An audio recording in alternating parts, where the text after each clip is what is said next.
Good morning, house lovers. Another glorious day in Melbourne, and what a glorious week it has been too at the glorious Bonaccord House. Another special guest this week. Aren't we lucky because we've had one and now we have two Orders of Australia who have come to cast their expert eye over this glorious house. So let's go and find out who it was. But first, a little recap. It's been quite a busy week. I finished my faggot bundling.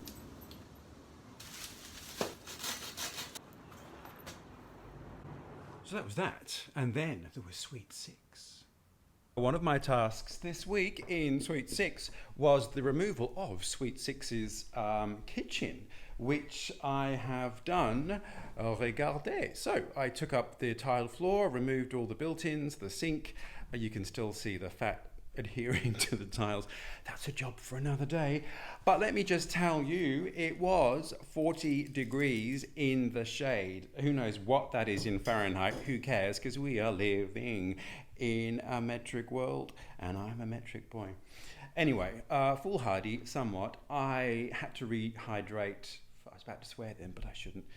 It's done. All of the kitchens are now starting to be flatted out and piled in the Chappelle Corby Memorial Courtyard. Next week, perhaps I can order a skip.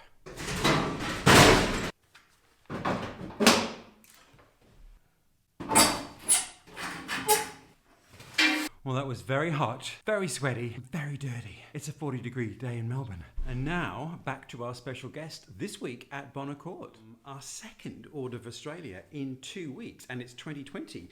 Is that palindromic? I don't know. Anyway, we were very thrilled to have under our humble roof, Dame Julie Bates. She's not obviously really a dame, but she received the Order of Australia, and we like to call her Dame Julie. So Julie received her Order of Australia in 2018 for advocating for sex workers' rights in the area of healthcare, legalisation, and working benefits, essentially. And obviously has quite an insider knowledge of the sex worker industry in Australia. Now, it is not a tenuous link to the fact that this house was really a brothel at one point. It was run by women, as the papers describe it, and was notorious, as it was also described. So we thought it would be great to ask Dame Julie a very special question. Hello, house lovers.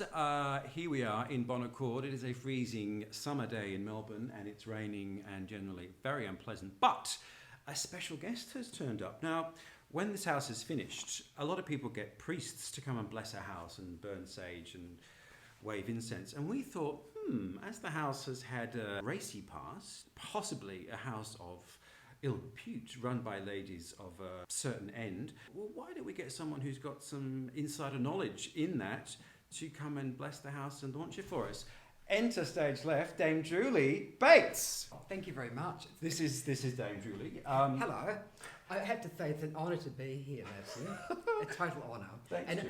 And thank you, Melbourne, for bringing the rain. Yes. And let's hope it's doing its job in Gippsland. Yes. Dealing with the fires. You're wearing your Order of Australia. I thought I should wear it. You should. Because it's a bit of an auspicious occasion here, coming to have a look at your wonderful new home, seeing the bare bones of it. And what do you think? I can visualise this big grand salon that we're standing in, bathed in the glow of magenta, Tiffany lamps. Velvets. In researching the house, I found out that it had most probably been a brothel. That it was run by ladies, and it was kind of notorious. And there was a few newspaper stories which I've given you about men coming upstairs and bursting in the doors and pulling a gun on some of the women here who was trying to jump out the window. What do you think? But I like the story where it seems to me the madam of the house took him in hand and managed to diffuse the situation. Took the gun off him. Which is often the role of people who manage.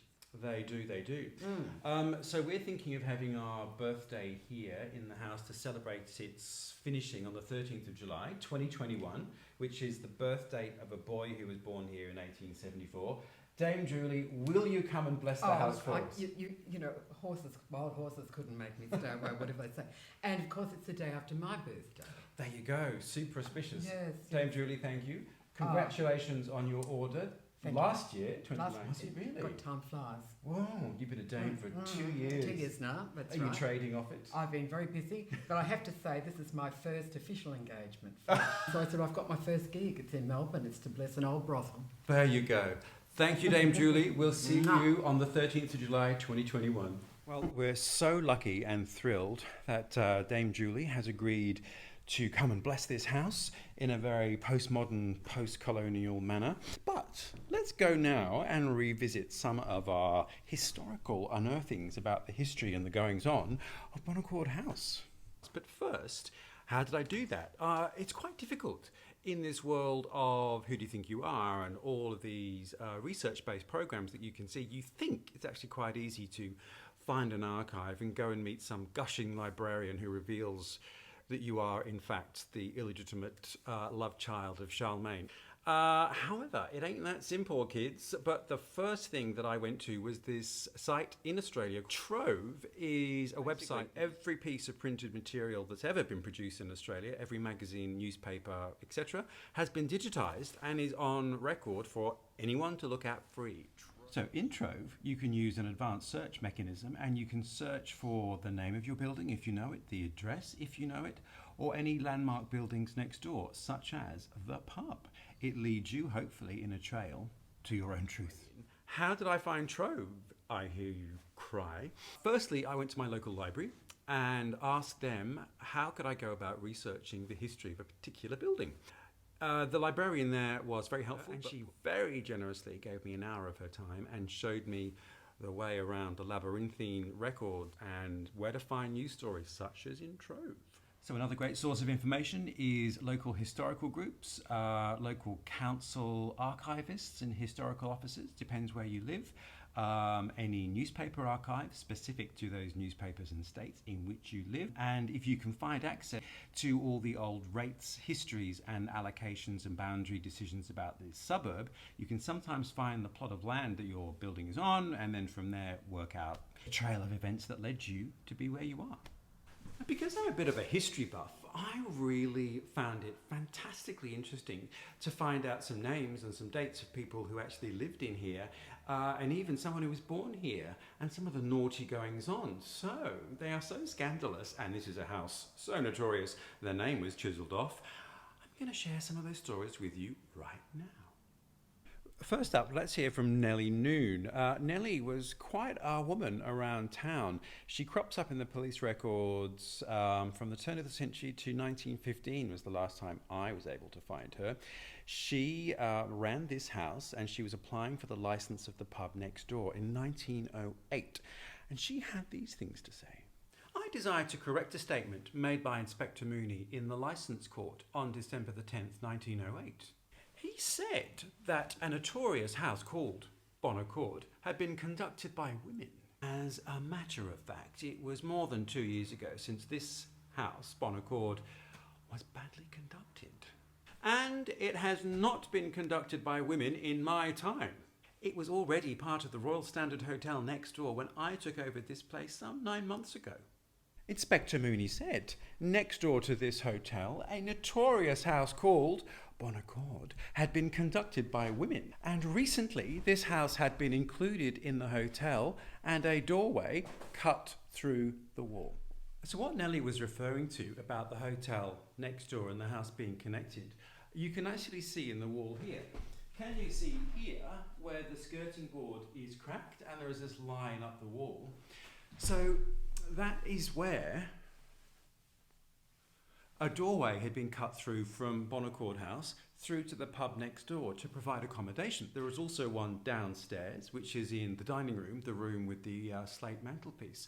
So both those doors have been blocked up, but this is the connection that Nellie is referring to. Births. On the 13th of July 1874 at Bonaccord House, Berkeley Street, Carlton, the wife of L.S. Solomon's a son. My favourite story, though, is a headline called Modern Romeo, dated the 26th of April 1906, whereby a man called Romeo Trudeau got up to no good. The case in which Romeo Trudeau, musician, was charged with having used threatening words to Gwendolyn Frances Bate, of Bonnecourt House, Berkeley Street, Carlton. Gwendolyn Bates stated that Romeo Trudeau rang the doorbell. Bzz, bzz. And when he rang the doorbell, this is the board where the bell sat, which would have rang dingle dingle when he rang the doorbell. So perhaps Gwendolyn saw his shadow through the glass of the door. She heard the bell ring above and she ran up to her room to try and barricade herself in.